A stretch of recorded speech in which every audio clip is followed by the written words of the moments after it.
Hello students, today's lecture we will discuss about seed technology. In this paper, the next topic is custom seed and production in India. आत्तापर्यंत आपण मार्केटिंगपर्यंत काय बघितलेलं आहे, सगळ्या processes बघितलेल्या आहेत, काय त्याच्या कन्सेप्ट आहेत, काय त्याच्या प्रायोरिटीज आहेत, हे सगळं आपण आत्तापर्यंत बघितलेलं आहे. आता लास्ट आहे custom seed production in India. मग हे प्रोडक्शन जे केलेलं आहे ते इंडियामध्ये कस्टमाइज म्हणजे कस्टमरपर्यंत कसं प्रोव्हाइड केलं जातं आहे आणि कोण ते प्रोव्हाइड करतं आणि का म्हणून ते करायचं आहे. ओके, तर त्यामध्ये to meet the nation's food security needs it is important to make available to Indian farmers a wide range of seed of superior quality in adequate quantity on timely basis. मग आता meet the nation food म्हणजे nation जे आहे किंवा राष्ट्र आपण त्याला म्हणतो किंवा ह्युमन बिईंग जे आहे, ह्युमन बिईंगचं जे फर्स्ट प्रायोरिटी जे आहे फूड पर्पज, मग ते अचीव करण्यासाठी हे कस्टम काय केलं जातं, कस्टमर इज अ फर्स्ट असं म्हटलेलं आहे. म्हणजेच काय, जर फूड अवेलेबल नसेल तर कस्टमर किंवा डिमांडच झालेली नसेल त्या फूडची किंवा त्या प्रोडक्शनची, तर कस्टमर काय करणार नाही, त्याची डिमांड करणार नाही. ओके, त्यामुळं कस्टम इन इंडिया असं म्हटलेलं आहे. म्हणजे सीड प्रोडक्शन जर झालं नाही तर कस्टमरपर्यंत ते कसं देणार. ओके, मग फूड सिक्युरिटी असं म्हटलेलं आहे, फूड सिक्युरिटी नीड्स. ओके, मग ते नेशनला जे फूड प्रोव्हाइड करायचं किंवा ह्युमन बिईंगला जे फूड प्रोव्हाइड करायचं ते कस्टम सीड प्रोडक्शन इन इंडियामध्ये किंवा या प्रोसेस थ्रू काय केलं जातं, प्रोव्हाइड केले जातात. मग टाईमली बेसिस म्हणजे काय, टाईम टू टाईम. मग कोणत्या फूडची किंवा कोणत्या रिक्वायरमेंटची डिमांड सध्या आहे ती डिमांड लक्षात घेऊनच त्याचं काय केलं जातं, ते प्रोव्हाइड केलं जातं त्या बेसिसवरती. Then public sector seed institutions will be encouraged enhance production of seed towards meeting the objective of food and nutritional security. मग सीड सेक्टर इन्स्टिट्यूशन जे असतील कोणते, मग ते पब्लिक. ओके, म्हणजे पब्लिक काय करू शकते, इझिली तिथं जाऊन किंवा तिथून त्याच्या कॉन्टॅक्टने काय करू शकते, ते फूड मटेरियल जे असेल किंवा त्यांची जी डिमांड असेल, रिक्वायरमेंट असेल, ते रिक्वायरमेंट काय करू शकतात, ते फिलअप करू शकतात. ओके, मग त्याचं ऑब्जेक्टिव्ह काय आहे, फूड अँड न्यूट्रिशनल सिक्युरिटी. मग त्याच्यासाठी फूड सिक्युरिटी ही पण प्रोव्हाइड झाली पाहिजे. त्याच्यानंतर न्यूट्रिशनल सिक्युरिटी किंवा न्यूट्रिशनल गॅरंटीसुद्धा ही काय झाली पाहिजे, त्या प्रोडक्शनबरोबर त्यांना देता आली पाहिजे. तर त्यासाठी custom seed production in India हा कन्सेप्ट काय केलेला आहे, पुढं त्यांनी सांगितलेलं आहे. Then the Indian seed program adhere the limited 3-generation system of seed multiplication, namely breeder foundation and certified seed. Breeder seed is a progeny of nucleus seed. Okay, मग आता हे कस्टम ऑफ सीड इंडिया करायचं आहे, custom of seed production in India. मग इंडियामध्ये आपल्याला customise करायचं आहे, तर त्यासाठी आपल्याला न्यूक्लियस सीड हा काय सगळ्या सीड्सच्या टाईपचा काय आहे, तो ओरिजिन आहे. मग त्यामध्ये फाउंडेशन सीड आहे, त्यानंतर ब्रीडर सीड्स आहेत, सर्टिफाईड सीड्स आहेत. Okay, this is a progeny of nucleus seed. मग ह्या सगळ्या काय आहेत, न्यूक्लियस सीडचे बाय प्रोडक्ट आहेत. जर न्यूक्लियस सीड फार्मर्सने किंवा प्रोड्युसरने जर प्रोड्युसर्स केलं नाही तर पुढच्या ज्या प्रोसेसेस आहेत किंवा पुढचे जे क्लासेस ऑफ सीड्स आहेत हे काय होणार नाही, नंतर डेव्हलप होणार नाही.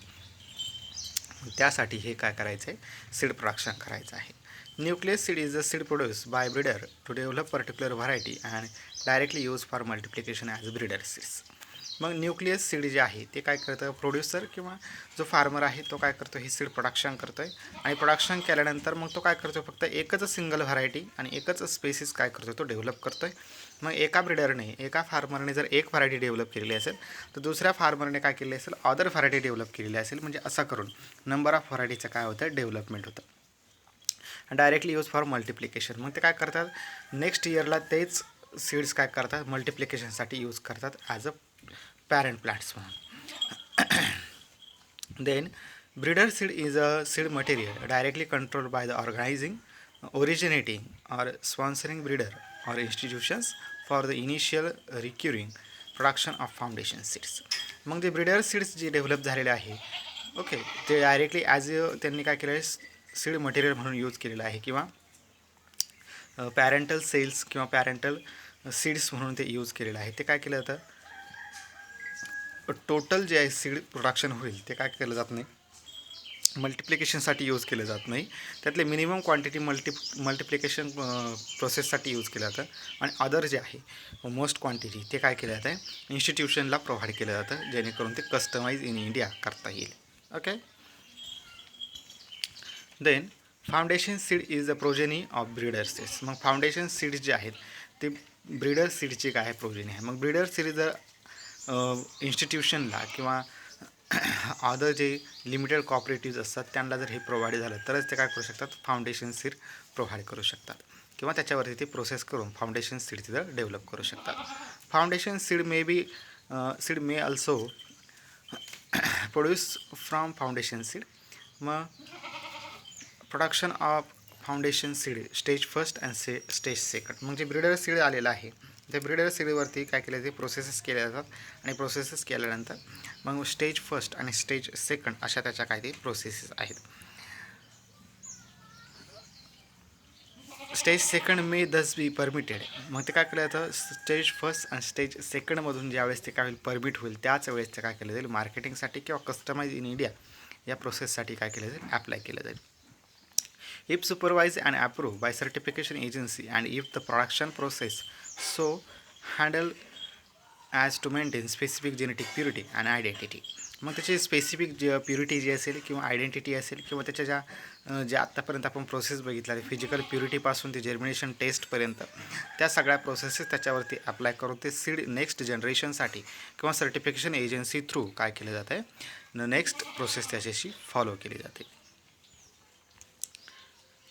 Then certified seed is the progeny of foundation seed. मग सर्टिफाईड सीड जे आहे ते फाउंडेशन सीडची काय आहे, प्रोजेनी आहे.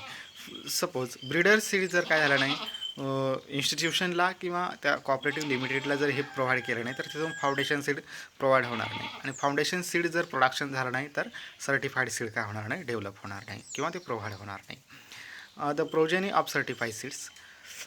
If the certified seed is a progeny of certified seed, then this reproduction will not exceed 3 generations beyond foundation stage first. It will ascertained by the certification agency.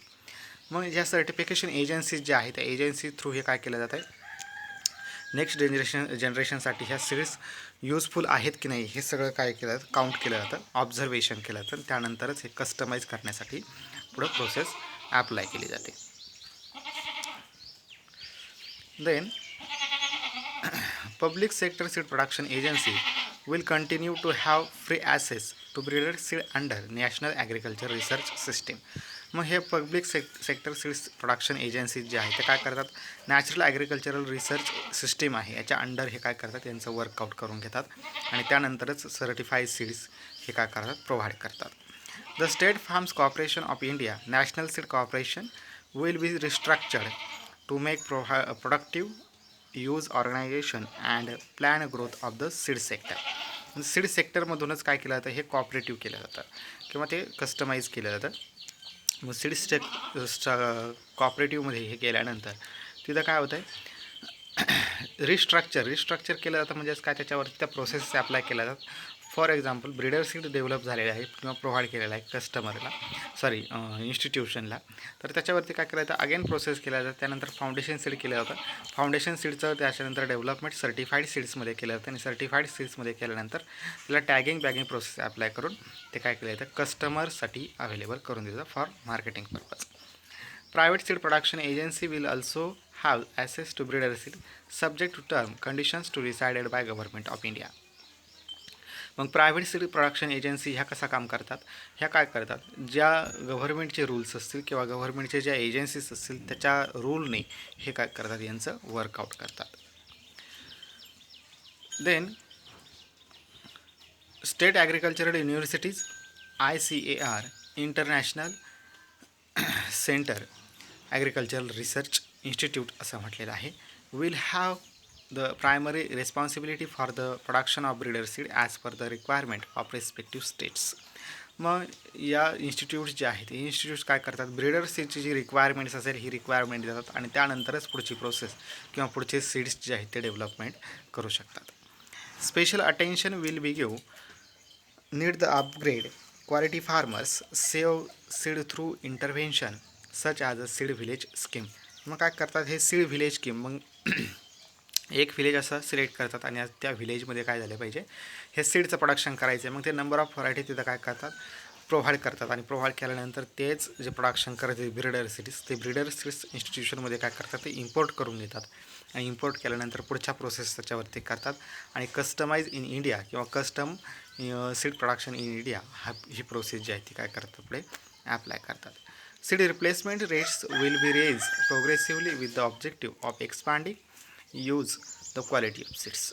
मग हे काय केलं जातं सीड्सचा रेट जो आहे तो काय केला जातो रिप्लेसमेंट केला जातो आहे. मग ब्रीडर सीडचा रेट जो असेल तो एकदम लो असेल त्यानंतर त्याच्यावरती प्रोसेस अप्लाय केल्यानंतर फाउंडेशन सीड नंतर सर्टिफाईड सीड्स अशा प्रकारे प्रोसेस अप्लाय केल्यानंतर त्याचा रेट जो आहे तो काय केला जाईल रिप्लेस केला जाईल. ओके. मग ती प्रोग्रेसिव्ह प्रोसेस आहे ती चालू प्रोसेस आहे. देन त्याच्यानंतर मग त्याच्यावरती त्या प्रोसेस केल्यानंतर त्या सीडची जी क्वालिटी असेल ती क्वालिटी काय केली जाते इम्प्रूव्ह केली जाते आणि त्यानंतरच ते सीड कस्टम इन इंडिया या प्रोसेसमध्ये अप्लाय केलं जातं. Then consultation with ICAR and states. मग ICAR means what international level आणि स्टेट मीन्स नॅशनल लेव्हल किंवा स्टेट लेव्हल्स या लेव्हल्समधूनच काय केलं जाते सीड पूर्णपणे काय केलं जाते आयडेंटिफाय केलं जाते. त्यानंतर ट्रॅडिशनल एरियाजमध्ये काय केलं production of specific crops. Okay. मग ते ट्रॅडिशनल एरियामधून किंवा ब्रीडर्स थ्रू त्यांना ते सीड प्रोव्हाइड झालेलं असेल इन्स्टिट्यूशन्सला किंवा त्या प्रोसेस अप्लायला तर तिथं काय केलं त्याच्यावरती प्रोसेस त्या अप्लाय केल्या जातात. त्या प्रोसेस त्याच्यावरती पुट आउट केल्या जातात. त्यानंतरच त्या सीड ज्या आहेत त्या कस्टमरसाठी अवेलेबल करून दिल्या जातात. Then to put in place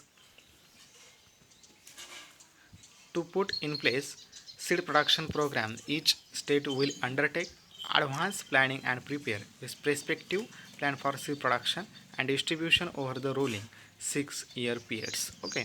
मग एक सीड जर त्यांना प्रोव्हाइड केलं तर त्याच्यावरती काय करतात ते 6 इयर त्याचं जे नेक्स्ट जनरेशन जे आहे ते 6 इयर्ससाठी ते नेक्स्ट जनरेशन सपोज त्या फर्स्ट इयरला जे जनरेशन प्रोव्हाइड झालेलं आहे किंवा त्यांना आलेलं आहे त्याच्यावरती प्रोसेस करून त्याच्यातले जे मिनिमम क्वांटिटी काय करतात ते नेक्स्ट जनरेशनसाठी मल्टिप्लिकेशन म्हणून यूज करतात आणि परत त्याच सीडचे जे मल्टिप्लिकेशन आहे ते असं काय करतात 6 इयर अशी प्रोसेस त्याच्यावरती अप्लाय करतात.